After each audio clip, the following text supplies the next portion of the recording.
بسم الله الرحمن الرحيم. نحمده ونصلي على رسوله الكريم. أما بعد، قال الله تعالى في القرآن المجيد بعد أعوذ بالله من الشيطان الرجيم: ألا إن أولياء الله لا خوف عليهم ولا هم يحزنون الذين آمنوا وكانوا يتقون. صدق الله العظيم. وقال النبي صلى الله عليه وسلم: أيما امرأة صلت خمسها وصامت شهرها وأطاعت بعلها فلتدخل من أي أبواب الجنة شاءت، أو كما قال صلی اللہ علیہ وسلم۔ حضرات علماء کرام اور عزیز بھائیوں اور پردہ نشین ماں اور بہنوں،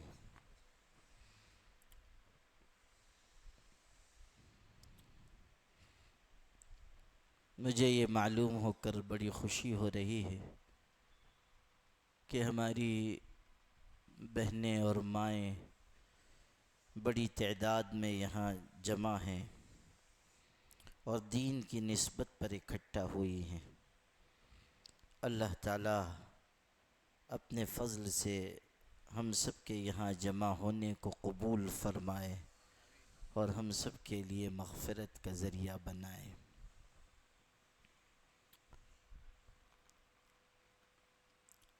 چونکہ یہ اجتماع، یہ مجلس مستورات کے لیے خاص ہے اور ہماری مائیں اور بہنیں شوق اور اشتیاق کے ساتھ جمع ہیں، اس لیے میں یہ کوشش کروں گا کہ ہماری بہنوں، امت کی بیٹیوں کے لیے جو چیزیں ضروری ہو سکتی ہیں تھوڑے وقت میں ان کو اختصار کے ساتھ عرض کرنے کی کوشش کروں۔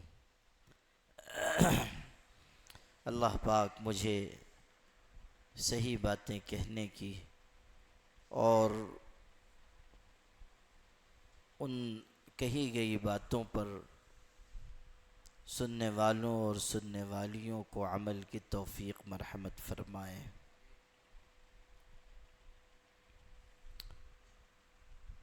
جب انسان دنیا سے رخصت ہوتا ہے تو لوگ کہتے ہیں فلاں انسان مر گیا، یا یہ کہا جاتا ہے کہ فلاں انسان فوت ہو گیا، یا کوئی انسان بڑا عالم ہے وہ گزر گیا، لوگ کہتے ہیں فلاں عالم کی رحلت ہو گئی۔ اسی طرح اردو زبان میں ایک تعبیر ہے، جب کوئی دنیا سے رخصت ہو جاتا ہے تو کہتے ہیں فلاں شخص اللہ کو پیارا ہو گیا۔ کہتے ہیں نا کہ فلاں شخص اللہ کو پیارا ہو گیا۔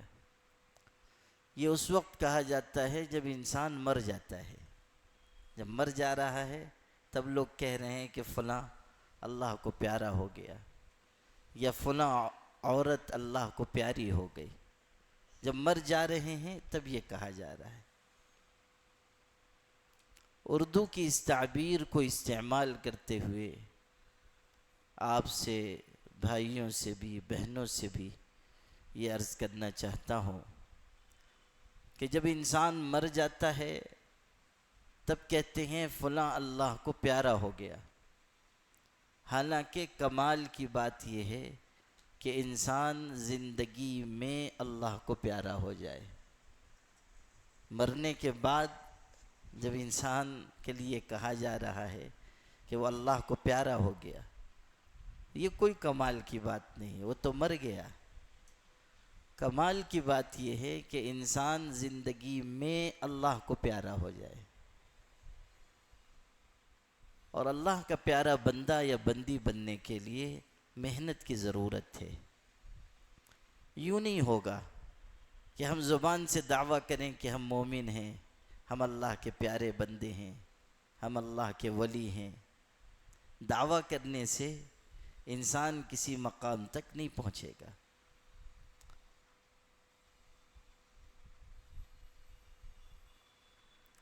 یہ تو ایسی ہی بات ہوئی کہ جیسے شیخ چلی کہا کرتا تھا، دعویٰ کرتا تھا، کہتا تھا کہ میں بھی اللہ کا ولی ہوں اور میری بیوی بھی اللہ کی ولیہ ہے۔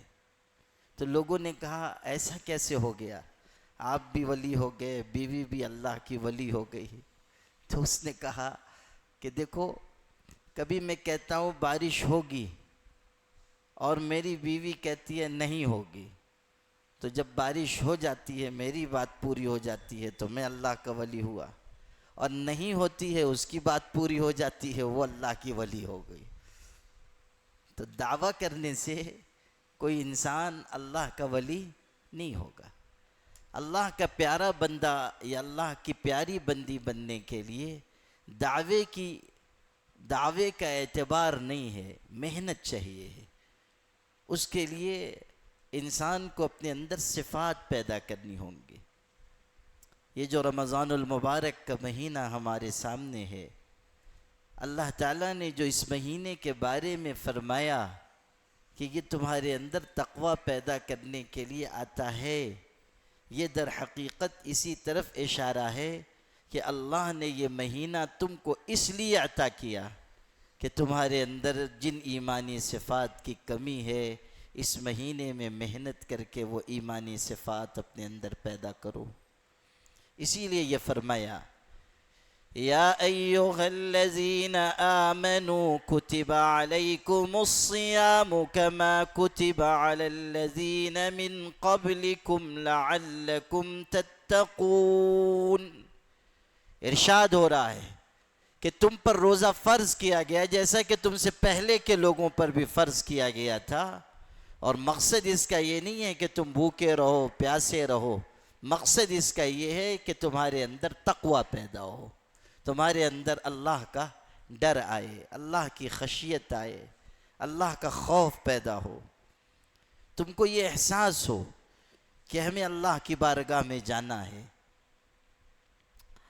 اسے یاد رکھیے گا کہ انسان کو جرم سے بچانے والی چیز اس کا علم نہیں ہے۔ انسان کو جرم سے بچانے والی چیز دنیا کی کوئی خارجی طاقت نہیں ہے۔ انسان کو جرم سے بچانے والی چیز پولیس نہیں ہے، سزا نہیں ہے، جیلیں نہیں ہیں۔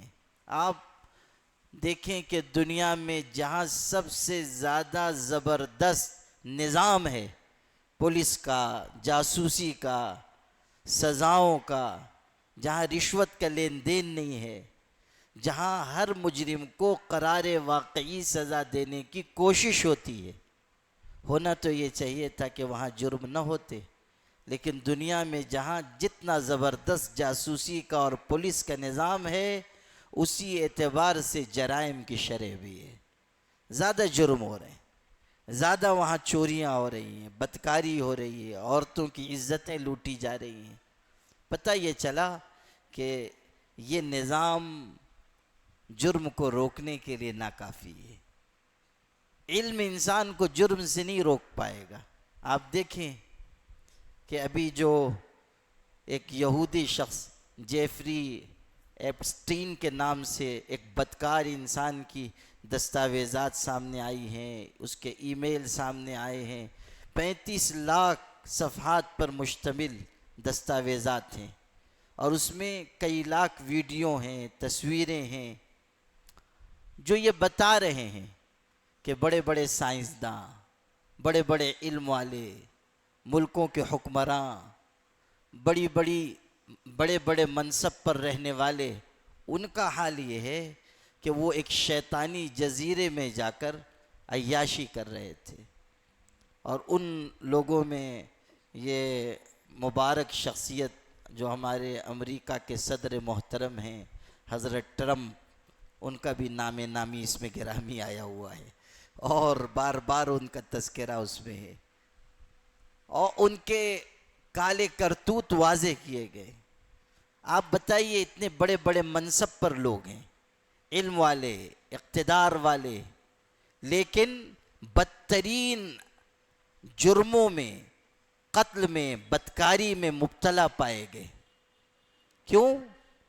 علم انسان کو گناہ سے نہیں بچائے گا، انسان کی شہرت اس کو گناہ سے نہیں بچائے گی، انسان کا منصب اس کو گناہ سے نہیں بچائے گا۔ گناہ سے بچانے میں جو چیز سب سے زیادہ معاون اور مددگار ہے وہ ہے اللہ کا تقوی۔ اسی لیے ارشاد ہوا کہ روزہ اس لیے فرض کیا گیا ہے تاکہ تمہارے اندر تقوی پیدا ہو۔ اور ایک اور پرلطف بات ہے کہ قرآن مجید یہ واضح کرتا ہے کہ تقوی کا تعلق انسان کے دل سے ہے، یہ ظاہر کرنے کی چیز نہیں ہے، یہ بتانے کی چیز نہیں ہے، اس کا راز تعلق انسان کے دل سے ہے۔ اللہ کا ڈر، اللہ کی خشیت جب پیدا ہوگی تو انسان خود اپنے آپ کو غلطی سے بچائے گا۔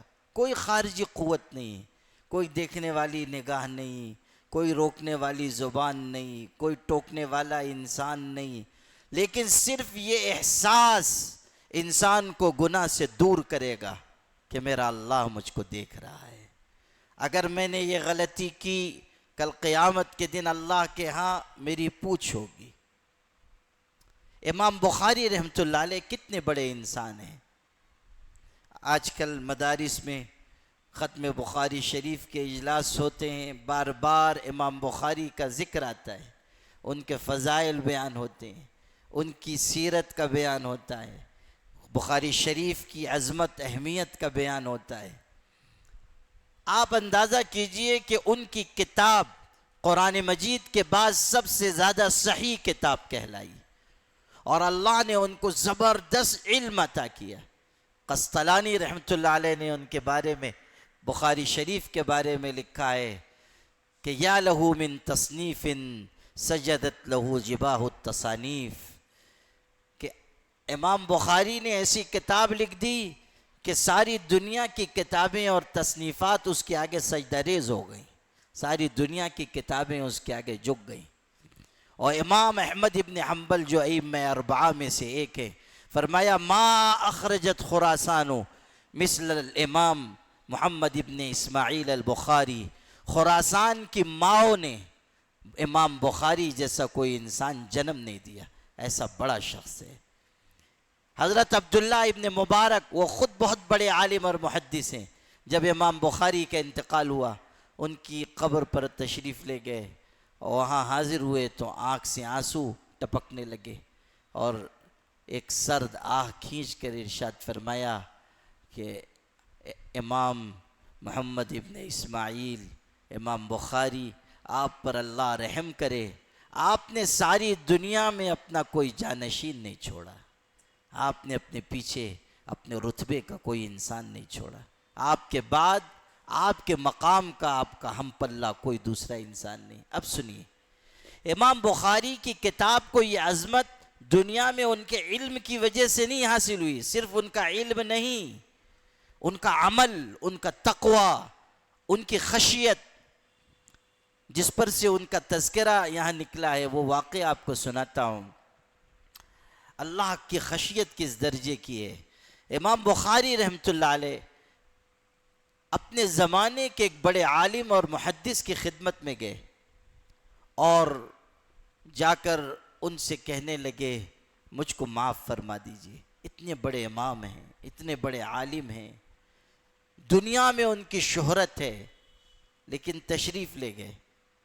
وہ جو محدث تھے، عالم تھے، وہ نابینا تھے، آنکھ سے نظر نہیں آتا تھا۔ امام بخاری ان کے پاس جا رہے ہیں اور کہتے ہیں حضرت مجھ کو معاف فرما دیں۔ تو ان عالم نے، محدث نے حیرت سے پوچھا آپ کا میرا کوئی معاملہ نہیں، آپ سے مجھ کو کوئی تکلیف نہیں پہنچی، میرا کوئی حق آپ کے اوپر نہیں، آپ کیوں معافی مانگ رہے ہیں؟ تو امام بخاری رحمۃ اللہ علیہ نے ارشاد فرمایا کہ بات یہ ہے کہ میں ایک دن حدیث سننے کے لیے، روایت سننے کے لیے آپ کے پاس آیا تھا، آپ حدیثیں بیان کر رہے تھے، اور جو حدیث اس وقت آپ بیان فرما رہے تھے وہ مجھ کو بہت پسند آ رہی تھی، لیکن آپ کا ہاتھ آپ کا سر زیادہ ہل رہا تھا. جو نابینا ہوتے ہیں ان کی حرکتیں کچھ غیر متوازن ہو جاتی ہیں, تو آپ کا ہاتھ اور سر زیادہ ہل رہا تھا اور میں بیٹھ کر دیکھ رہا تھا اور حدیث سن رہا تھا. تو جب آپ کے ہاتھ اور آپ کے سر کی حرکت زیادہ نظر آئی تو بے اختیار میرے ہونٹ پر مسکراہٹ آ گئی, میرے ہونٹوں پر مسکراہٹ آ گئی. مجھ کو یہ اندیشہ ہے کہ کہیں قیامت کے دن اس مسکراہٹ پر میری پکڑ نہ ہو جائے, اس لیے میں آپ سے معافی مانگنے کے لیے آیا ہوں. آپ مجھ کو معاف فرما دیں. آپ غور کیجئے کہ امام بخاری رحمۃ اللہ علیہ اگر دنیا میں اس مقام تک پہنچے تو صرف اپنے علم کی بدولت نہیں, اس تقوی کی وجہ سے جو اللہ نے ان کو عطا فرمایا تھا, اس خشیت کی وجہ سے جو اللہ نے ان کو عطا فرمائی تھی. آپ غور کریں کہ آج ہمارے اندر خدا کا وہ خوف ہے, اللہ کی وہ خشیت ہے, اللہ کا وہ ڈر ہے. کیا ہم معاملات کو صاف رکھ رہے ہیں؟ کیا ہم زبان کی حفاظت کر رہے ہیں؟ کیا ہماری مائیں بہنیں اولاد کی تربیت کے لیے فکر مند ہیں؟ کیا وہ اس کا احساس کر رہی ہیں کہ یہ وقت نہایت نازک ہے اور اپنی نسلوں کو بچانا اور ان کو ایمان پہ باقی رکھنا ہماری اولین ذمہ داری ہے؟ غور کریں. رمضان المبارک قریب آ چکا ہے اور رمضان آتا اسی لیے ہے تاکہ ہمارے اندر ایمانی صفات پیدا ہوں. یا ایھا الذین آمنوا کتب علیکم الصیام کما کتب علی الذین من قبلکم لعلکم تتقون. روزے کا مقصد خدا کا تقوی پیدا کرنا, اللہ کی خشیت پیدا کرنا, اور یہی تقوی زینہ ہے اللہ کی ولایت کا. اللہ کی دوستی اسی تقوی کے ذریعے ملے گی. ارشاد ہے جو میں نے شروع میں آیت پڑھی, الا ان اولیاء اللہ لا خوف علیہم ولا هم يحزنون الذین آمنوا وكانوا يتقون. ارشاد ہو رہا ہے کہ سن لو, خبردار رہو, ہمارے دوست وہ ہیں کہ ان پر نہ کوئی خوف ہے اور نہ آخرت میں وہ رنجیدہ ہوں گے. اللہ تعالیٰ اپنے اولیاء کی شان بیان کر رہا ہے. اولیاء کون؟ جو اللہ کے محبوب ہیں. اولیاء کون؟ جن پر خدا تعالیٰ کی خصوصی نعمتیں ہیں. اولیاء کون؟ جو اللہ کی نگاہ میں عزیز اور پیارے ہیں, جو اللہ کے دوست ہیں اور جن کی اللہ کے ہاں بڑی پوچھ ہے. الا ان اولیاء اللہ لا خوف علیہم ولا هم يحزنون. اللہ کے دوست وہ ہیں, نہ ان پر کوئی خوف ہے نہ آخرت میں وہ رنجیدہ ہوں گے. بتایا گیا کہ اولیاء کا مقام اونچا ہے, اولیاء کی شان بلند ہے. حضرت رابعہ بصریہ اللہ کی ولیہ ہیں, اللہ کی دوست ہیں, اللہ تعالیٰ سے قریب ہیں. آپ پڑھیے ان کے حالات زندگی کس قدر اللہ سے ڈرنے والی, اللہ کا خوف رکھنے والی, اللہ کا ذکر کرنے والی, اللہ تعالیٰ کی عبادت میں مشغول رہنے والی خاتون تھی. حضرت رابعہ بصریہ کی سیرت میں ہے کہ رات رات بھر اللہ کی عبادت میں مشغول رہتی, رات رات بھر ذکر کر رہی ہیں, تلاوت کر رہی ہیں, نوافل پڑھ رہی ہیں, یہاں تک کہ جب فجر کی اذان کی آواز سنائی دیتی تھی تو حضرت رابعہ بصریہ ایک سرد آہ کھینچ کر فرماتی, اے اللہ تیری بنائی ہوئی رات کتنی چھوٹی ہے کہ ابھی میں تجھ کو جی بھر کے یاد بھی نہیں کر پاتی کہ صبح ہو جاتی ہے. آپ اندازہ کیجئے کیسا ذوق ہے ذکر کا, عبادت کا, اللہ تعالیٰ کو راضی کرنے کا. کہتی کہ اللہ تیری رات کتنی چھوٹی ہے کہ میں تجھ کو سیر ہو کر دل بھر کے یاد بھی نہیں کرنے پاتی کہ صبح آ جاتی ہے.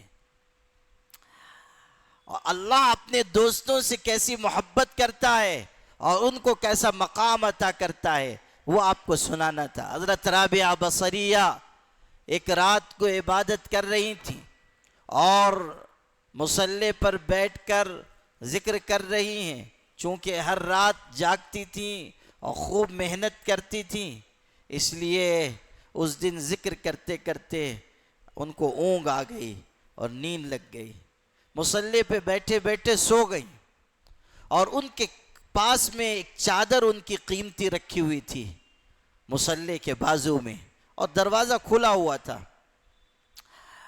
آدھی رات کا وقت ہے، کوئی چور راستے سے گزر رہا تھا، اس کی نظر پڑی کہ ایک بوڑھی عورت ہے اور مصلی پہ بیٹھے بیٹھے سوئی ہوئی ہے اور اس کی قیمتی چادر پاس میں رکھی ہوئی ہے، بس وہ چور چوری کے ارادے سے اندر داخل ہو گیا، اس نے چاہا کہ قیمتی چادر اٹھا کر لے کر چلا جائے، آہستہ قدموں سے آیا اور چپکے سے اس نے چادر اٹھائی اور چادر اٹھا کر واپس جانے کے لیے موڑا، لیکن عجیب بات یہ ہوئی کہ جس دروازے سے داخل ہو کر آیا تھا، اب جو مڑا وہ دروازہ نگاہ سے غائب ہو گیا، دروازہ نظر نہیں آ رہا ہے، اس نے آنکھیں ملی کہ شاید اندھیری کی وجہ سے نظر نہ آ رہا ہو، لیکن دروازہ دکھائی نہ دیا، پریشان ہو گیا، گھبرا کر چادر رکھ دی، اور جب چادر رکھ کر پلٹا پھر دروازہ نظر آنے لگا، اب اس نے سمجھا کہ شاید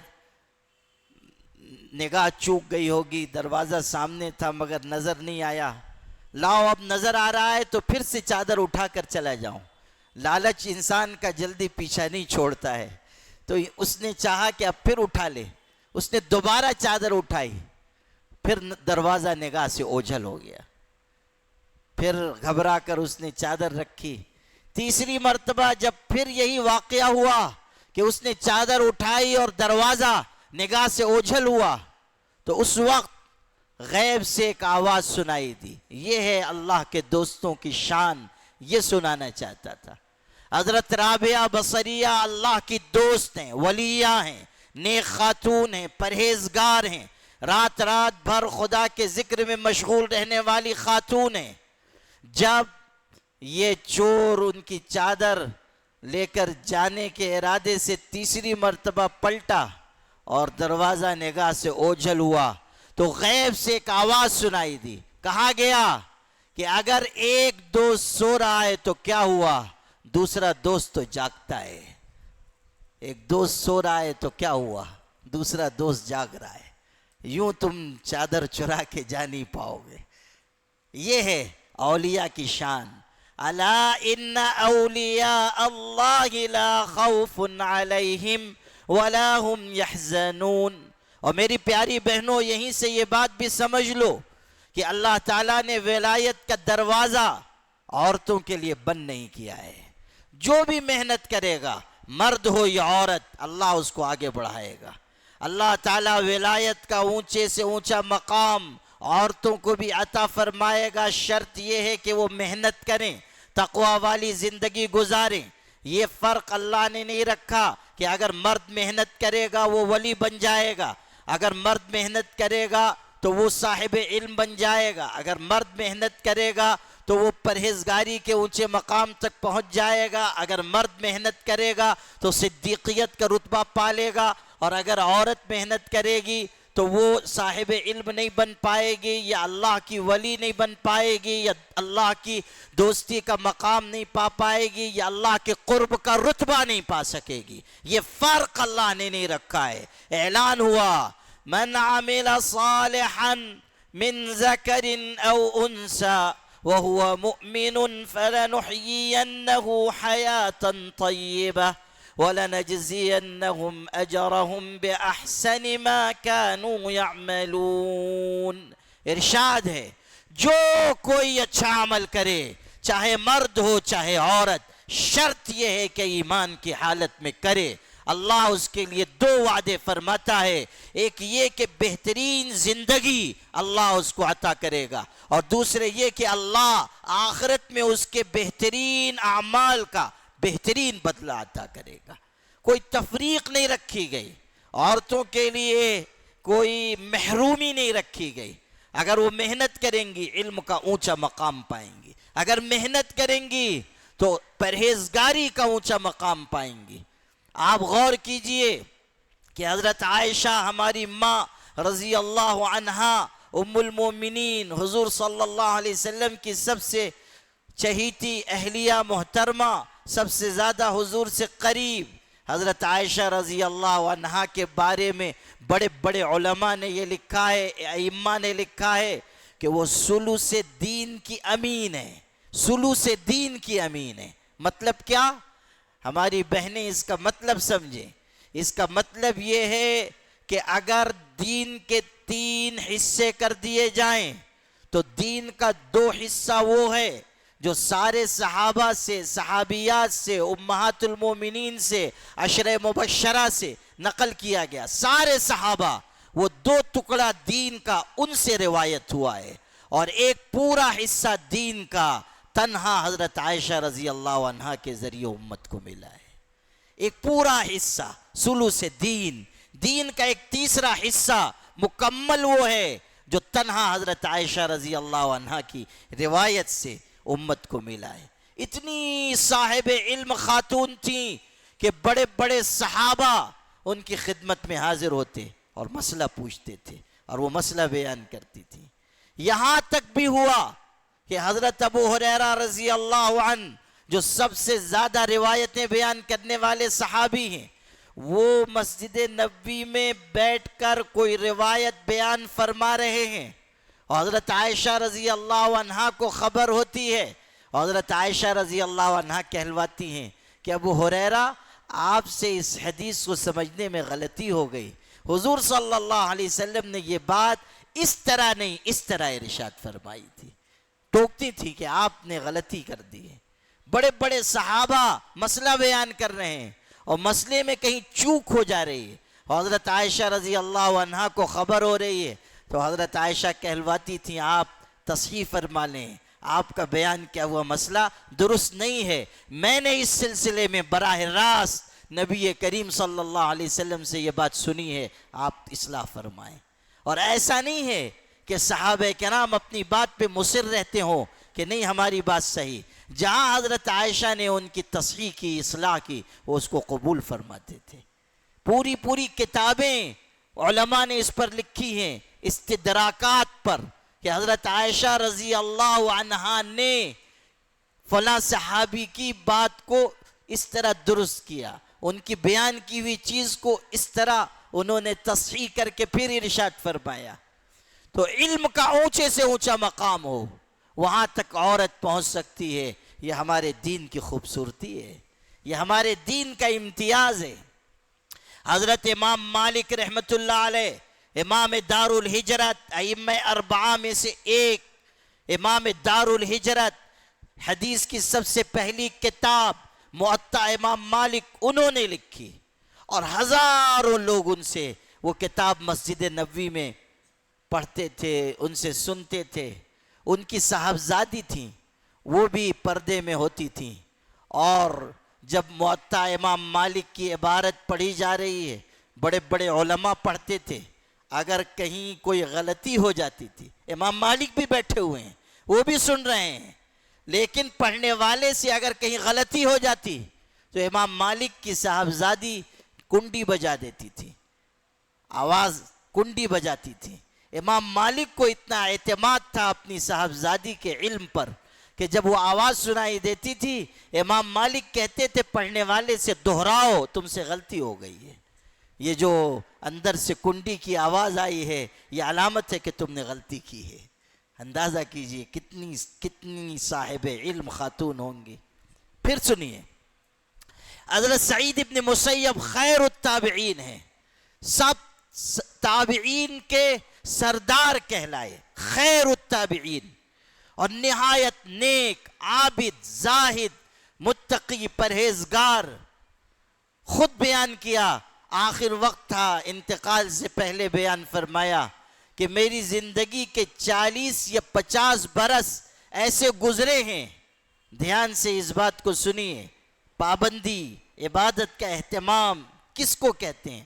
فرمایا میری زندگی کے 40 یا 50 برس ایسے گزرے کہ میں نے کسی فرض نماز کی اذان مسجد سے باہر نہیں سنی ہے، تکبیر اولیٰ نہیں، فرض نماز کی اذان مسجد سے باہر نہیں سنی ہے۔ 40 برس بھی مان لیجئے تو یہ معمولی بات ہے کہ 40 برس تک کسی فرض نماز کی اذان مسجد سے باہر نہیں سنی۔ خود کہتے ہیں کہ ایک فساد پھیلا تھا مدینہ منورہ میں، ایک واقعہ ہوا تھا، اس کی وجہ سے مسجد نبوی میں نمازیں بھی رک گئیں، جماعت نہیں ہوتی تھی، لوگ گھروں میں محفوظ پناہ گاہوں میں چلے گئے اور اذان نماز کا سلسلہ رک گیا۔ بہت ہی خطرناک فتنہ پھیل گیا تھا، وقت نہیں ہے کہ اس کی تفصیل عرض کروں، بس اتنا سمجھ لیجئے کہ مسجد نبوی میں اذان اور نماز کا سلسلہ رک گیا اور سب لوگ مدینہ منورہ میں اپنے گھروں تک محدود ہو گئے۔ اس زمانے میں بھی حضرت سعید ابن مسیب رحمۃ اللہ علیہ کہتے تھے کہ میں گھر میں نہیں چھپا، مسجد میں آ کر چھپا تاکہ نماز نہ جائے، جماعت نہ چھوٹے۔ جب اذان کا وقت ہوتا میں تنہا اذان دے لیتا، اور چونکہ میں اکیلا ہوتا تھا اور جماعت کے لیے کھڑا ہوتا تو میں روضہ اطہر سے اقامت کی آواز سنتا اور نماز پڑھتا، نماز مسجد میں ادا کی۔ اس زمانے میں بھی جماعت نہیں چھوڑی، نماز نہیں چھوڑی، مسجد کی حاضری نہیں چھوڑی۔ سبحان اللہ۔ اب سنیے، یہ حضرت سعید ابن مسیب رحمۃ اللہ علیہ، ان کی صاحبزادی تھی، بہت خوبصورت بھی، بہت خوبصیرت بھی۔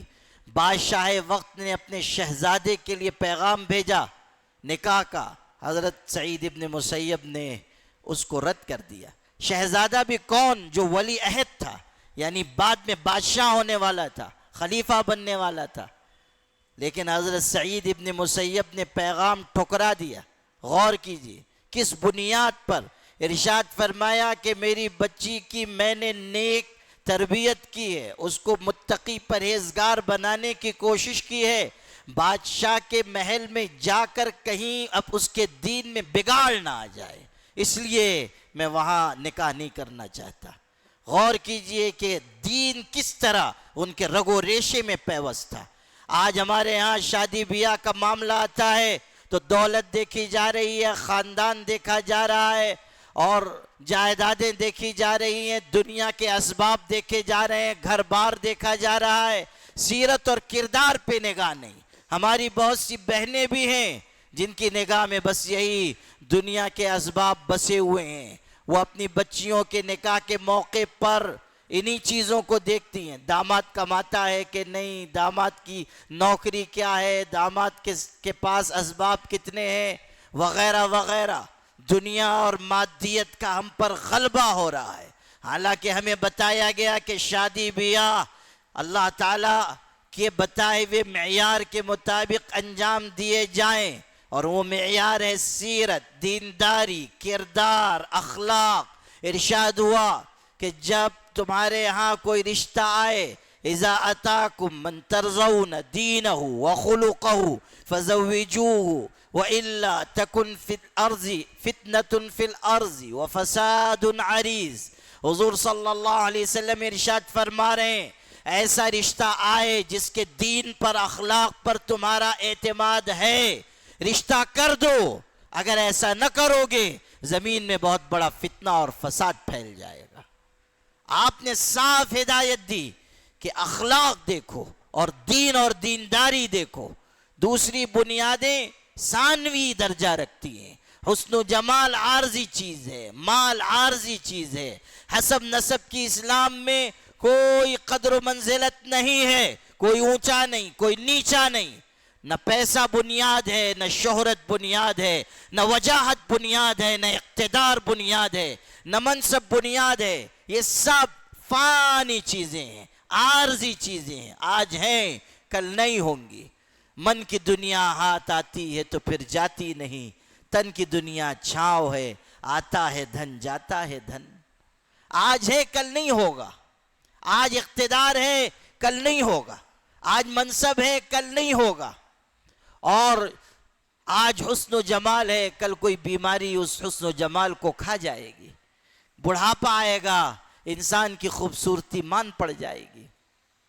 حسن صورت چند روزہ، حسن سیرت مستقل، اس سے خوش ہوتی ہیں آنکھیں، اس سے خوش ہوتا ہے دل۔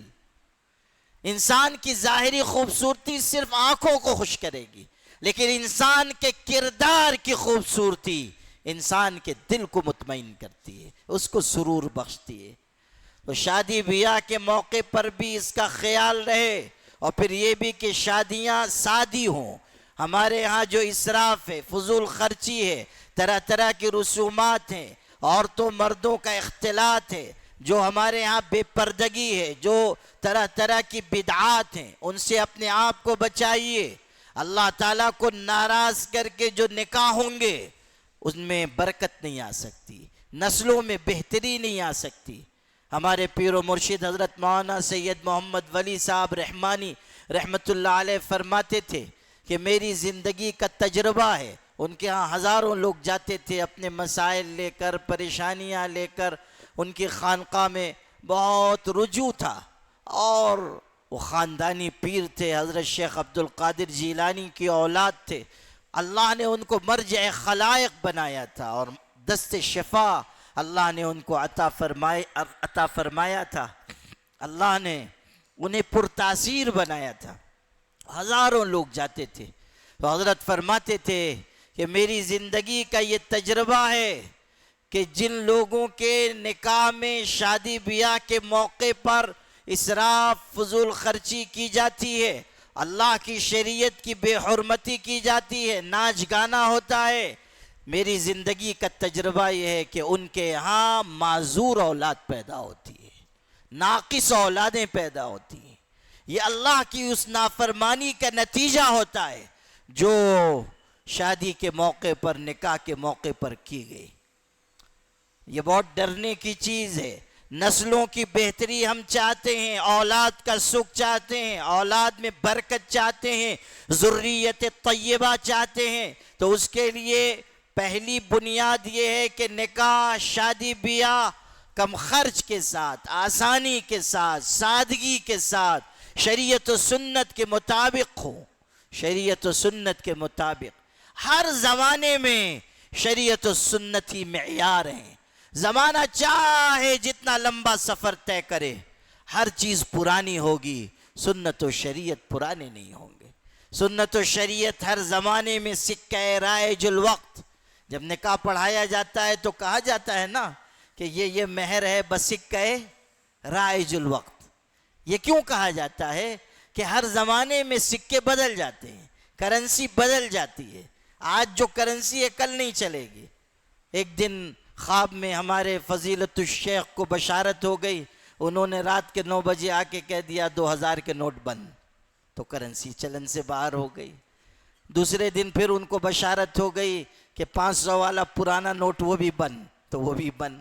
اب جو چل رہا ہے اس کے بارے میں بھی ان کو بشارت ہونے والی ہے۔ ایسے آثار نظر آ رہے ہیں، ایسے قرائن ظاہر ہو رہے ہیں، تو کسی دن فضیلت الشیخ آ جائیں گے اور پھر کہیں گے یہ علی بھی بند، تو اور کوئی کچھ نہیں کر پائے گا۔ اس لیے کہ ہمارے فضیلت الشیخ تو بڑے ماہر فن ہیں ماشاءاللہ۔ ایک چیز رہ گئی تھی مدرسہ، اس میں بھی وہ تشریف لے آئے اور ماشاءاللہ عربی میں تقریر فرما دی۔ سنی کہ نہیں آپ لوگوں نے؟ بہترین تقریر، مستقبل کے اتنے ٹکڑے کیے کہ اٹھانا مشکل ہو گیا۔ ایک ٹکڑا ادھر گر گیا، ایک ٹکڑا ادھر گر گیا، ایک ٹکڑا ادھر گر گیا۔ سبحان اللہ۔ مدرسہ بھارتیہ کے محتمم صاحب بہترین عربی میں، فصیح و بلیغ عربی میں تقریر فرما رہے ہیں۔ عجب۔ تو کسی بھی وقت کرنسی چلن سے باہر ہو جائے گی۔ پہلے سونے چاندی کے سکے تھے، ختم ہو گئے۔ درہم دینار تھے، اس کا چلن ختم ہوا۔ پھر دوسرے سکے آئے، وہ چلن سے باہر۔ پھر نوٹ آئے، ان میں کچھ بند ہوئے، کچھ جاری رہے، کچھ چل رہے ہیں، کچھ آئندہ نہیں چلیں گے۔ ہر زمانے میں رائج الوقت سکہ کچھ اور ہوتا ہے، کرنسی کچھ اور ہوتی ہے، لیکن یاد رکھیے سنت و شریعت ایسا سکہ ہے جو ہر زمانے میں رائج الوقت ہے۔ یہ کبھی چلن سے باہر نہیں ہو سکتے۔ یہ ہر زمانے کا سکہ ہے، یہ دنیا کا بھی سکہ ہے اور آخرت کا بھی سکہ ہے۔ یہی چلے گا، اس کے علاوہ کوئی دوسرا سکہ چلنے والا نہیں۔ سکہ رائج الوقت سنت و شریعت ہیں۔ ہر چیز پرانی ہوگی سوائے سنت و شریعت کے۔ ہر چیز کو گردشیں قدیم بنا دیں گی۔ لیکن اللہ کی شریعت اور اس کے پیغمبر کی سنت تر و تازہ۔ یہ بات میں نے اس لیے بھی سنائی کہ آپ کو ایک بہت نصیحت آموز قصہ سناؤ۔ حیدرآباد میں ایک بزرگ تھے، حضرت شاہ مسکین رحمۃ اللہ علیہ، حیدرآبادی، بہت بڑے عالم بزرگ، صاحب طریقت، شیخ، اور ہزاروں لوگ ان سے بیعت تھے اور استفادہ کرتے تھے۔ ایک موقع پر ایک بوڑھی خاتون ان کی خدمت میں گئیں، کہنے لگیں، پردے کے اوٹ سے، پردے کے پیچھے سے کہا، حضرت میں آپ سے مرید ہونا چاہتی ہوں، اور میری یہ خواہش ہے کہ آپ کے دست مبارک پہ ہاتھ رکھ کے بیعت ہو جاؤں۔ حضرت چونکہ اصلی پیر تھے، متبع سنت و شریعت، اس لیے فرمایا منع ہے، شریعت میں منع ہے، ایسا نہیں کر سکتی ہو، بیعت ہو جاؤ، میں الفاظ کہلواتا ہوں تم دہرا لو، بیعت ہو جائے گی۔ متبع سنت و شریعت تھے، اس لیے فرمایا۔ اگر وہ جعلی والے ہوتے تو کہتے آ جاؤ، ان کے ہاں تو مصافحہ معانقہ سب جائز ہے، سارا کھیل تماشا ان کے ہاں چل رہا ہے۔ جعلی پیر ہوتے تو کوئی ان کو حجاب نہیں، لیکن یہ اصلی تھے۔ دو قسمیں پیروں کی، ایک جعلی پیر اور وہ زیادہ ہیں، اور کچھ اصلی ہیں وہ کم ہیں۔ جعلی لوگوں کو دیکھ کے اصلی لوگوں سے بھی لوگ بدظن ہو جاتے ہیں، حالانکہ غلط ہے۔ جعلی ڈاکٹروں کو دیکھ کے کوئی علاج کرانا نہیں چھوڑتا، لیکن جعلی پیروں کو دیکھ کے لوگ تصوف کے نظام پہ انگلی اٹھانے لگتے ہیں، غلط ہے، بیمار ذہنیت کی علامت ہے۔ تو وہ متبع سنت و شریعت انسان تھے، انہوں نے کہا کہ منع ہے۔ تو وہ خاتون بھی پڑھی لکھی رہی ہوگی، اس نے کہا حضرت آپ بہت عمر دراز ہیں، 80 سال آپ کی عمر ہے، اور میری عمر بھی بہت زیادہ ہے، 70 سال سے اوپر ہوں، اور فتنے کا کوئی اندیشہ نہیں ہے، میں بھی بہت بوڑھی ہوں، آپ بھی بہت بوڑھے ہیں، میں صرف برکت حاصل کرنے کے لیے آپ کے ہاتھ پہ ہاتھ رکھنا چاہتی ہوں، اجازت دیجیے۔ اس وقت اس صاحب دل نے جو جملہ ارشاد فرمایا وہ سونے کے پانی سے لکھے جانے کے لائق ہے۔ فرمایا اللہ کی بندی سن، تو بھی بوڑھی ہے، میں بھی بوڑھا ہوں، مگر یاد رکھ اللہ کی شریعت کل بھی جوان تھی اور آج بھی جوان ہے۔ اللہ کی شریعت جوان ہے، تو بھی بوڑھی ہے اور میں بھی بوڑھا ہوں، مگر اللہ کی شریعت جوان ہے۔ یعنی اللہ کی شریعت ہر زمانے میں سکہ رائج الوقت ہے، اور پیغمبر کی سنت ہر زمانے میں سکہ رائج الوقت ہے۔ جو نکاح شریعت کے مطابق ہوں گے، سنت کے مطابق ہوں گے، ان میں برکت۔ ان اعظم النکاح برکتا ایسرہ مؤونتا، ارشاد نبوی ہے، سب سے زیادہ برکت والا نکاح وہ ہے جو کم خرچ کے ساتھ ہو۔ یہ تو درمیان میں بات نکلی تو میں نے عرض کر دیا۔ اب سنیے، میں آپ کو واقعہ سنا رہا تھا حضرت سعید ابن مسیب رحمۃ اللہ علیہ کا۔ بادشاہ وقت کے یہاں سے پیغام آیا، رد کر دیا کہ میری بیٹی بادشاہ کے محل میں بیاہ کرنی جائے گی۔ اور شادی کس سے کی؟ ایک غریب طالب علم سے، اور وہ طالب علم بھی وہ جس کا نکاح ہو چکا تھا، اور بیوی فوت ہو گئی، وہ 2-4 دن درس میں نہیں آیا۔ حضرت نے پوچھا ارے تم کہاں غائب ہو گئے تھے؟ اس نے کہا حضرت اہلیہ کا انتقال ہو گیا۔ کہا دوسرا نکاح کرنا چاہتے ہو؟ اس نے کہا ہاں، لیکن مجھ سے کون نکاح اپنی بیٹی کا کرے گا؟ میں تو غریب انسان ہوں، میرے یہاں فاقے ہوتے ہیں۔ وہ متقی تھا، پرہیزگار تھا، علم کا شوقین تھا، حضرت اس کے اخلاق جانتے تھے، اس لیے فرمایا میں اپنی بیٹی کا نکاح کروں گا، اور جب درس ختم ہو رک جانا۔ درس مکمل ہوا، حضرت نے صاحبزادی سے پوچھا، اس کا نکاح پڑھا دیا۔ اور نہ صرف یہ کہ نکاح پڑھایا، بلکہ رات ہوئی تو اپنی بیٹی کو لے کر خود پہنچ گئے ان کے دروازے پہ، دستک دی، اندر سے اس طالب علم نے پوچھا کون؟ انہوں نے کہا سعید۔ وہ شخص کہتا ہے ان کا داماد کہ قسم خدا کی جتنے اور سعید ہو سکتے تھے وہ سب میرے ذہن میں آئے سوائے حضرت کے، اس لیے کہ حضرت سوائے مسجد اور اپنے گھر کے کہیں نظر نہیں آتے تھے، تو مجھے خیال بھی نہیں تھا کہ حضرت تشریف لائے ہوں گے۔ تو جتنے اور سعید ہو سکتے تھے وہ سب ذہن میں آئے۔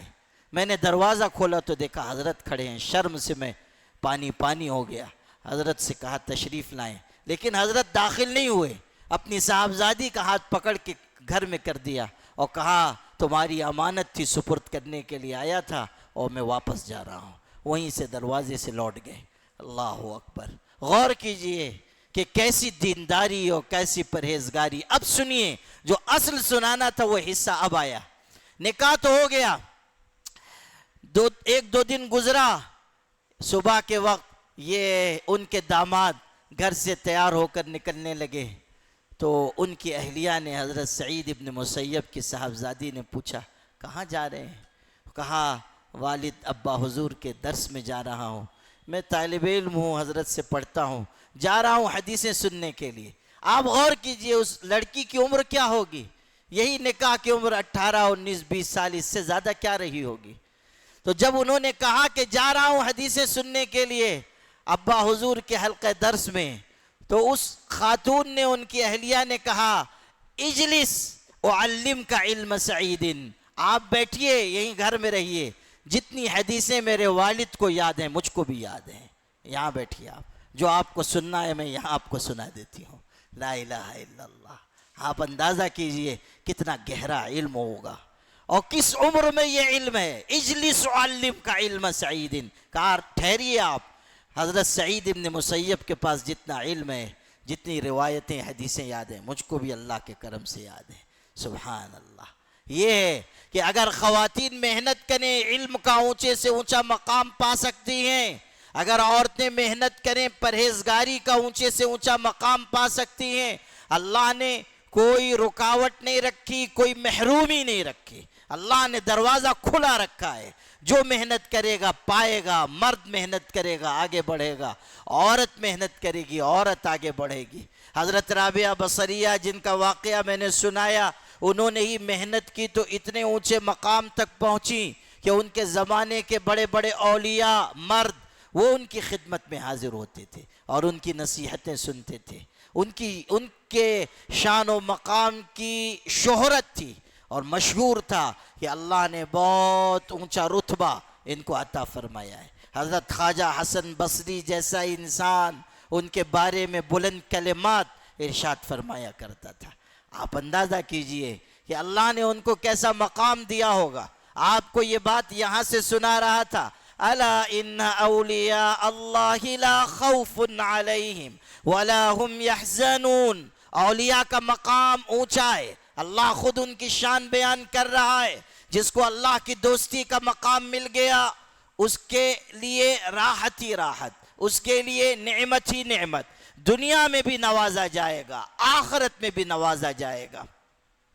اللہ کی دوستی کا مقام بہت بڑی نعمت ہے اور اللہ کے دوستوں کی شان اونچی ہے.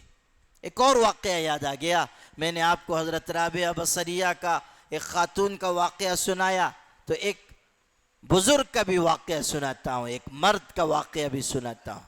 ایک صاحب دل بزرگ تھے, وہ کہیں جا رہے تھے, کہیں تشریف لے جا رہے تھے, بارش کا زمانہ تھا, راستے میں کہیں کہیں پانی جمع تھا, کیچڑ ہوا تھا, یہ چلے جا رہے ہیں, راستے سے گزر رہے تھے. سامنے سے ایک جوڑا چلا آ رہا تھا, ایک نوجوان تھا اور اس کی محبوبہ ساتھ میں تھی, وہ چلے آ رہے ہیں. حضرت بھی گزرے, جب دونوں قریب سے گزرنے لگے, حضرت وہ جو بزرگ تھے ان کا پیر ذرا زور سے زمین پہ پڑ گیا, یا گڑھا رہا ہوگا, غلطی سے پیر ذرا زور سے زمین پر پڑ گیا, تو کیچڑ اور پانی تھوڑا سا اڑا اور وہ جو لڑکی تھی اس کے رخسار پر, اس کے گال پہ چلا گیا. تو وہ جو نوجوان تھا, اس کا چاہنے والا, اس کا عاشق, اس نے یہ دیکھ کر غصے میں آ کر ان بزرگ کو ایک تماچا مارا, ان کے اوپر ہاتھ اٹھایا, کچھ برا بھی کہا ہوگا, برا بھلا کہا ہوگا, اور ایک تماچا بھی مار دیا. اللہ کے نیک بندوں میں صبر ہوتا ہے, تحمل, برداشت, وہ آپے سے باہر نہیں ہو جاتے. ان بزرگ نے سر جھکا لیا, پلٹ کر کچھ ارشاد نہیں فرمایا. اس نے برا کہا, انہوں نے سن لیا, تماچا بھی برداشت کر لیا اور سر جھکا کر آگے بڑھے. چند قدم آگے گئے ہوں گے اور یہ لوگ ادھر آگے بڑھے, اچانک وہ نوجوان زمین پر گرا اور لوگوں نے سمجھا کہ شاید ٹھوکر لگی, لیکن قریب جا کر دیکھا تو اس کا انتقال ہو گیا, مر گیا. اچانک گرا اور مر گیا. اب لوگ دوڑ کر ان کے پاس گئے، اس لیے کہ لوگوں نے دیکھا تھا کہ اس نوجوان نے اس بوڑھے آدمی کو تماچا مارا، بزرگ کو تماچا مارا. تو لوگ دوڑ کر گئے اور جا کر ان بزرگ سے کہنے لگے کہ شاید آپ نے اس نوجوان کو بد دعا دے دی، وہ آگے گرا اور مر گیا. تو ان بزرگ نے جو بات کہی وہ آپ کو سنانا تھا. فرمایا میں نے کوئی بد دعا نہیں دی، لیکن اس نے اپنی محبوبہ کے لیے ہم کو مارا، تو ہم بھی تو کسی کے محبوب ہیں، ہم بھی کسی کے محبوب ہیں. یہ اس نے اپنی محبوبہ کے لیے ہم کو مارا تو ہم بھی کسی کے محبوب ہیں. اللہ نے اس کا بدلہ برابر کر دیا. الا ان اولیاء اللہ لا خوف علیہم ولا هم يحزنون. یہ ہے اللہ کے نیک بندوں کی شان. اب سنیے اللہ کا ولی کون ہوگا، اس کو اگلی آیت میں یہی واضح کیا. اولیاء کی شان تو ہے، اولیاء کا مقام اونچا تو ہے، لیکن آگے بتایا جا رہا ہے کہ اولیاء کون، اللہ کے دوست کون. الذین آمنوا وکانوا یتقون. اللہ کا ولی وہ ہے جس کے اندر ایمان بھی کامل ہو اور تقوی بھی کامل ہو. دو باتیں ہیں، ایمان بھی اعلیٰ درجے کا اور تقوی بھی اعلیٰ درجے کا. ایمان بھی کامل اور تقوی بھی کامل. اگر ایمان میں کھوٹ ہے ولی نہیں بن سکتا، اگر تقوی میں کمی ہے ولی نہیں بن سکتا. الذین آمنوا وکانوا یتقون. ایمان بھی بلند اور تقوی بھی بلند. یہ دو صفات ہیں، دو نشانیاں ہیں، دو علامتیں ہیں اولیاء کی. میری پیاری بہنوں، اپنے اندر تقوی پیدا کرو. اللہ کی پیاری بندی بننا چاہتی ہو تو اپنے اندر ایمانی صفات لاؤ، اپنے اندر ایمانی اخلاق پیدا کرو، اپنے اندر ایمانی کردار پیدا کرو. آج کے حالات تو اور زیادہ تقاضا کر رہے ہیں کہ ہر خاتون ایمان کا پیکر بنے، ہر خاتون حیا کا پیکر بنے، ہر خاتون عفت و طہارت کا پیکر بنے. زمانہ چاہے جس راستے پر جائے، دنیا کی لڑکیاں عورتیں جس راستے کو چاہے چن لیں، لیکن سن لو اے صاحب ایمان عورتوں، اے مسلمان خواتین، تمہارا راستہ ننگے پن کا راستہ نہیں، فحاشی کا راستہ نہیں، عریانیت کا راستہ نہیں، بے حیائی کا راستہ نہیں، اپنی خواہشات کو بے لگام کر دینے کا راستہ نہیں، اپنے آپ کو غلط راہوں پر لے جانے کا راستہ نہیں، بلکہ تمہارے لیے راستہ حیا کا، شرم کا، عفت کا، طہارت کا اعلان ہے. قل انما حرم ربی الفواحش ما ظہر منها وما بطن. اے پیغمبر آپ دنیا میں اعلان کر دیجئے میرے پروردگار نے بے حیائی کے تمام کھلے اور چھپے راستوں کو حرام قرار دے دیا. کوئی گنجائش باقی نہیں رہی نگاہ کی خیانت کی، زبان کے غلط استعمال کی، کانوں کی بے حیائی کی، زناکاری اور بدکاری کی.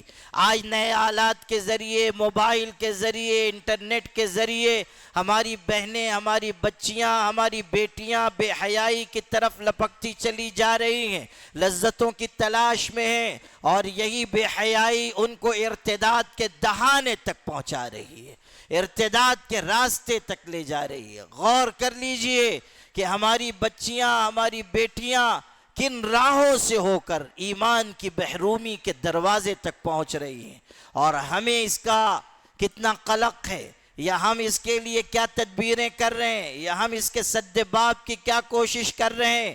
ایک وقت تھا کہ ہمارے جوانوں میں غیرت تھی، حمیت تھی، اپنے سماج کی بہنوں بیٹیوں کی عزت کی حفاظت کا ان کے اندر حوصلہ تھا، ان کے اندر یہ قومی غیرت مندی تھی کہ ہماری بہنوں کو، بیٹیوں کو، ہمارے سماج کی عورتوں کو کوئی نگاہ اٹھا کر نہ دیکھے. لیکن آج ہزاروں ہزار بچیوں کی حیا، ان کا ایمان، ان کے اخلاق لٹ رہے ہیں، اور ہمارے نوجوان خواب خرگوش میں پڑے ہوئے ہیں. ہمارے نوجوانوں کے کان پہ جوں نہیں رینگتی. غیرت کا جنازہ نکل گیا، حمیت دینی کا جنازہ نکل گیا، سماج کے سرپرستوں کو کوئی ہوش نہیں، اور اللہ معاف کرے کہ ہم علماء بھی اپنے دائرے میں رہ کر تھوڑا بہت کام کر کے مطمئن ہو جا رہے ہیں کہ ہم نے اپنی ذمہ داری پوری کر لی. جب طوفان آیا ہوا ہو، جب سیلاب آیا ہوا ہو، جب چاروں طرف سے یلغار ہو، جب ایمان چھینے جا رہے ہوں، تو عافیت کی نیند سونا بھی ہمارے لیے اس کی کوئی گنجائش نہیں ہے. ہمارے اندر ایک تڑپ پیدا ہو، ایک کسک پیدا ہو، ہم شہروں شہروں جائیں، ہم گلیوں گلیوں جائیں، ہم دروازوں تک پہنچیں، ہم ایک ایک بہن تک پیغام پہنچائیں، ہم ایک ایک فرد تک ایمان کی حفاظت کا پیغام پہنچائیں. ہماری ذمہ داری بہت بڑی ہے. ہمارا منصب جتنا اونچا ہے ہماری ذمہ داری بھی اتنی ہی اونچی ہے. ہم پر بہت نازک ذمہ داری ہے. ہمیں اس ذمہ داری کو پورا کرنا ہوگا، ورنہ اللہ نہ کرے قیامت کے دن ہم مجرموں کی صف میں کھڑے ہوں گے. خدا کی بارگاہ میں ہم سے پوچھ ہوگی، ہم سے باز پرس ہوگی. ایمان لٹ رہا ہے، ہماری بہنوں کی عصمتیں لٹ رہی ہیں، ان کی گود میں پرورش پانے والے بچے کفر و شرک کے ساتھ پرورش پا رہے ہیں. اس سے زیادہ دردناک بات اور کیا ہوگی؟ ہماری ناک کے نیچے خود مسلمان نوجوان لڑکے لڑکیاں وہ ناجائز تعلقات میں گھرے ہوئے ہیں، خاندان کے خاندان ٹوٹ رہے ہیں، ازدواجی زندگیاں بکھر رہی ہیں موبائل کے آلے کی وجہ سے اور شیطنت کے کاروبار کی وجہ سے. ہمارا معاشرہ بے حیائی کے دلدل میں پھنستا چلا جا رہا ہے. ہم کبھی غور کرتے ہیں کہ اس کے سد باب کے لیے ہماری کوششیں کتنی ہیں، کس درجے کی ہیں؟ ہم ان برائیوں پہ بند باندھنے کے لیے کتنے فکر مند ہیں؟ ہمیں تاریخ یہ بتاتی ہے کہ جس قوم میں بھی بے حیائی کا گن گھس گیا اس قوم کو اس نے اندر سے کھا کر کھوکھلا کر دیا. بے حیائی کے ساتھ کوئی قوم پنپ نہیں سکتی، کوئی قوم آگے نہیں بڑھ سکتی. ہمارے آقا حضرت محمد مصطفیٰ صلی اللہ علیہ وسلم فرما رہے ہیں ما ظہر فی قریۃ الزنا والربا الا اذن اللہ عز وجل بہلاکہا. ارشاد ہوا کہ جس بستی میں بدکاری اور سود کا گناہ عام ہو جاتا ہے اللہ اس بستی کی ہلاکت کا فیصلہ فرما دیتا ہے. وہ بستی طاقت و تاراج ہوگی، تباہی آئے گی. موت کی کثرت کی ایک وجہ بیان کی گئی، بدکاری کا پھیل جانا، طرح طرح کی بیماریاں اور وباؤں کا چلن عام ہونے کا ایک سبب بیان کیا گیا، بدکاری کا عام ہو جانا، بے حیائی کا عام ہو جانا. اور آج آپ دیکھیں کہ ہمارے سماج میں یہ لت گھستی چلی جا رہی ہے، نشہ عام ہو رہا ہے اور نشے کے عادی بن کر ہمارے نوجوان بدکاری کی راہوں کی طرف بڑھتے چلے جا رہے ہیں. اور صرف لڑکے نہیں، لڑکیاں بھی. افسوس کی بات یہ ہے کہ لڑکیوں میں بھی نشے کی لت عام ہو رہی ہے. ہمارے سرپرست غفلت برت رہے ہیں، مائیں غفلت برت رہی ہیں، باپ کو کمانے سے چھٹی نہیں اور جب گھر آ گئے تو موبائل دیکھنے سے فرصت نہیں. مائیں بھی سیریلز دیکھ رہی ہیں، ڈرامے دیکھ رہی ہیں، ان کو اس کی پرواہ نہیں کہ ہمارا بچہ کیا کر رہا ہے، ہماری بچی کس سے بات چیت کر رہی ہے، اس کے ذہن و دل میں کیا جذبات پروان چڑھ رہے ہیں. ماں باپ کی غفلت کی وجہ سے اولادیں بگڑتی جا رہی ہیں اور جب پانی سر سے نہیں چھت سے اونچا ہو جاتا ہے تب ماں باپ کی آنکھ کھلتی ہے. پھر وہ روتے پھرتے ہیں کہ اولاد ہاتھ سے نکل گئی، ہماری بچی بھاگ گئی، یا ہمارا بیٹا نافرمان ہو گیا، ہمارا بیٹا نشے کا عادی ہو گیا، ہمارا بیٹا عیاش بدکار بن گیا. میری پیاری بہنوں، آپ میں سے جن کو اللہ نے ماں بنایا ہے ان کی ذمہ داری ہے کہ وہ اپنی اولاد کی بہترین تربیت کریں، اپنی اولاد کو نیک بنانے کی کوشش کریں، ان کے اخلاق اور کردار کو مضبوط بنانے کی فکر کریں، نگاہ رکھیں کہ اولاد کس طرف جا رہی ہے. اپنی اولاد کو ایمان اور تقوی کے گھونٹ پلائیں، اپنے دودھ کے ساتھ ساتھ اپنی اولاد کو توحید کی عظمت کا نقش بھی گھول کر پلائیں. زمانہ نہایت خطرناک چالیں چل رہا ہے. توحید کی نعمت چھیننے کی زبردست کوششیں ہو رہی ہیں. نیو ایجوکیشن پالیسی لاگو کی گئی ہے جس کی بنیاد پر ہمارے بچے بچیاں کچھ اور بنے یا نہ بنے کافر اور مشرک ضرور بنیں گے، غلط راہوں پہ ضرور جائیں گے. ان کے ذہنوں سے توحید کھرچ کر نکالی جائے گی اور ان کو بتایا جائے گا کہ ان کے آگے بھی جھکو، ان کے آگے بھی جھکو. اللہ کی بندیوں، زمانہ قیامت کی چال چل چکا ہے. اس ملک میں ہم ایک دوراہے پر آ کر کھڑے ہو چکے ہیں. نئی نسل کے ایمان کی حفاظت کا چیلنج ہمارے سامنے ہے اور یہ اس دور کا سب سے بڑا چیلنج ہے. کس طرح ہم اپنی نسلوں کو بچائیں گے، یہ سب سے بڑا چیلنج ہے. یاد رکھیے، جن علاقوں میں بارش نہیں ہوتی وہاں کی فصلیں تباہ ہو جاتی ہیں، اور جہاں دین کا علم نہیں ہوتا وہاں کی نسلیں برباد ہو جاتی ہیں. اپنی اولادوں کو دین سکھائیے، دین پڑھائیے، قرآن کی تعلیم دیجیے. قرآن ہی باحیا بنانے والی کتاب ہے. قرآن ہی ذہن و فکر کو انقلابی بنانے والی کتاب ہے. قرآن ہی انسان کے دل کو خشیت کا تحفہ دینے والی کتاب ہے. قرآن ہی نگاہ جھکا کر چلنے کی ادا سکھانے والی کتاب ہے. قرآن ہی حرام کاری سے بچنے کا گر سکھانے والی کتاب ہے. قرآن ہی وہ عظیم الشان کتاب ہے جو ساری دنیا میں یہ اعلان کرتا ہے لا تقربوا الزنا انہو کان فاحشتا وساء سبیلا. بدکاری کے قریب بھی نہ جانا کہ یہ برا راستہ ہے اور بے حیائی کا کام ہے. قرآن کے ذریعے جو نسل تربیت پائے گی اس کے اندر حیا ہوگی، عفت ہوگی، طہارت ہوگی، اس کے اندر ایمان کو دنیا میں پھیلانے کا جذبہ ہوگا، ایمان پہ جان دینے کی ادا ہوگی. آپ نے نہیں دیکھا کہ فلسطین کا ایک نوعمر نوجوان اس کو لایا گیا ایسی حالت میں کہ بمباری میں وہ سخت زخمی ہو چکا ہے اور ہاسپٹل میں دوائیں نہیں ہیں، انجیکشن نہیں ہے، ڈاکٹر حیران ہیں، اور یہ فیصلہ ان کو کرنا پڑا کہ اس لڑکے کی، اس نوجوان کی ٹانگ کاٹ دی جائے ورنہ انفیکشن پورے جسم میں پھیلے گا اور یہ مر جائے گا.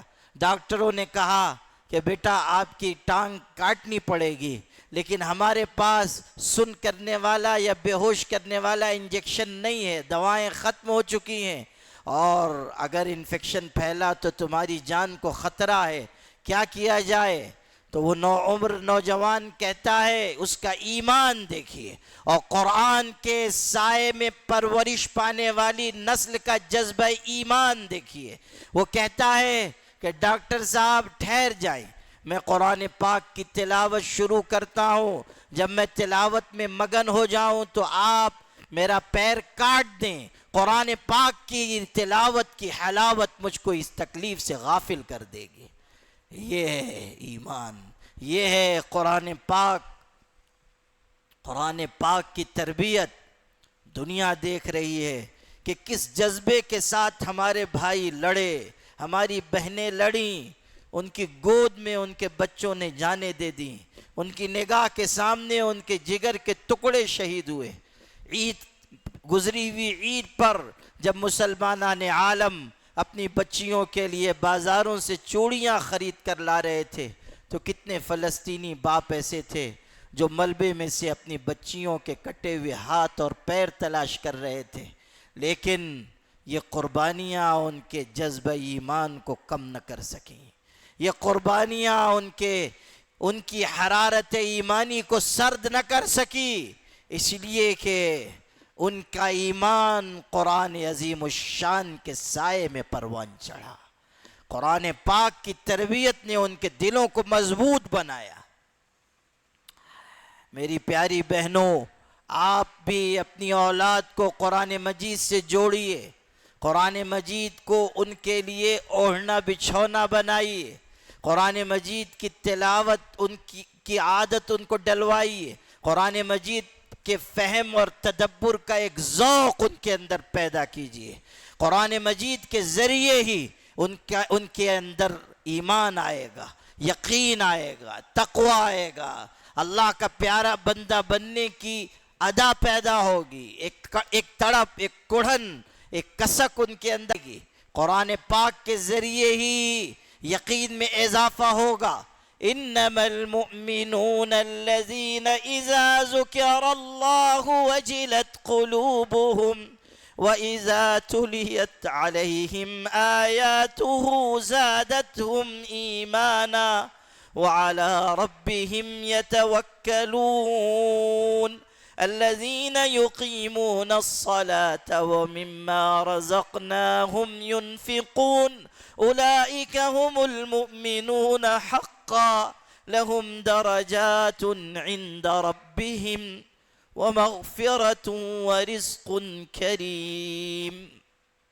اللہ کا پاک کلام پڑھیے میری پیاری بہنوں، ممرہ کی غیرت مند ماں اور بہنوں، اللہ کا پاک قرآن پڑھو کہ وہ کس طرح ہمارے آپ کے ذہن و فکر کو اپیل کرتا ہے، بیان کر رہا ہے کہ وَإِذَا تُلِيَتْ عَلَيْهِمْ آيَاتُهُ زَادَتْهُمْ ایمانا، ایمان پرورش پائے گا، پروان چڑھے گا، ایمان میں انقلابی شان پیدا ہوگی قرآن پاک کی آیات کے ذریعے، قرآن کی تلاوت کے ذریعے، قرآن پاک سے جڑنے کے ذریعے۔ افسوس ہم نے اس قرآن کو چھوڑی ہوئی کتاب بنا دیا، تاکہ نسیاں کی زینت بنا دیا۔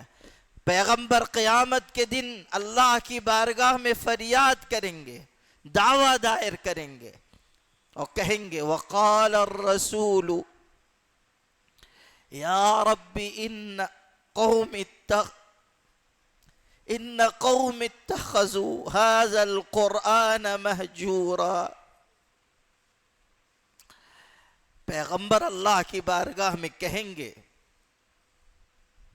کہ اے اللہ، میری اس قوم نے قرآن پاک کو چھوڑی ہوئی کتاب بنا دی ہے۔ اللہ کی بارگاہ میں شکوہ کریں گے، خدا کی بارگاہ میں شکایت درج کرائیں گے۔ آؤ اللہ کی پیاری بندیوں، آؤ اللہ کے پیارے بندو، قرآن پاک کی طرف لوٹ آؤ، اور رمضان سامنے ہے۔ اس رمضان کو اپنی زندگی کے لیے انقلاب کا، تبدیلی کا ذریعہ بناؤ۔ حوصلے کے ساتھ رمضان کا استقبال کرو۔ رمضان ہم کو کچھ دینے کے لیے آتا ہے، ہم سے کچھ لینے کے لیے نہیں آتا۔ رمضان آتا ہے تاکہ ہمارے دلوں کو ایمان سے سرشار کر دے، تربیت ہو۔ قرآن مجید کی ایسی تلاوت کرو، قرآن مجید سے ایسا تعلق قائم کر لو، رمضان میں روزہ رکھ کے ایسی روحانیت اور تقوی حاصل کرو کہ جو تمہارے لیے ساری زندگی کی تبدیلی کا باعث ہو جائے، انقلاب کا ذریعہ بن جائے۔ پھر وہ زندگی تم کو نصیب ہو جو اللہ کی رضا والی ہو، اور تم اللہ کی پیاری بندیوں میں شامل ہو جاؤ، اللہ تعالیٰ کے تقوی والی بندیوں میں شامل ہو جاؤ، تاکہ موت کے وقت اللہ کا فرشتہ یہ بشارت تم کو سنائے، یا ایتھا النفس المطمئنہ ارجعی الی ربک راضیۃ مرضیہ فادخلی فی عبادی وادخلی جنتی۔ اے اللہ کے ذکر سے اطمینان پانے والی روح، چل اپنے پروردگار کی طرف، اس حالت میں کہ تو اللہ سے راضی ہے اور اللہ تجھ سے راضی ہے۔ ہمارے بندوں کی جماعت میں داخل ہو جا، اور ہماری بنائی ہوئی جنت میں جس دروازے سے چاہ داخل ہو جا۔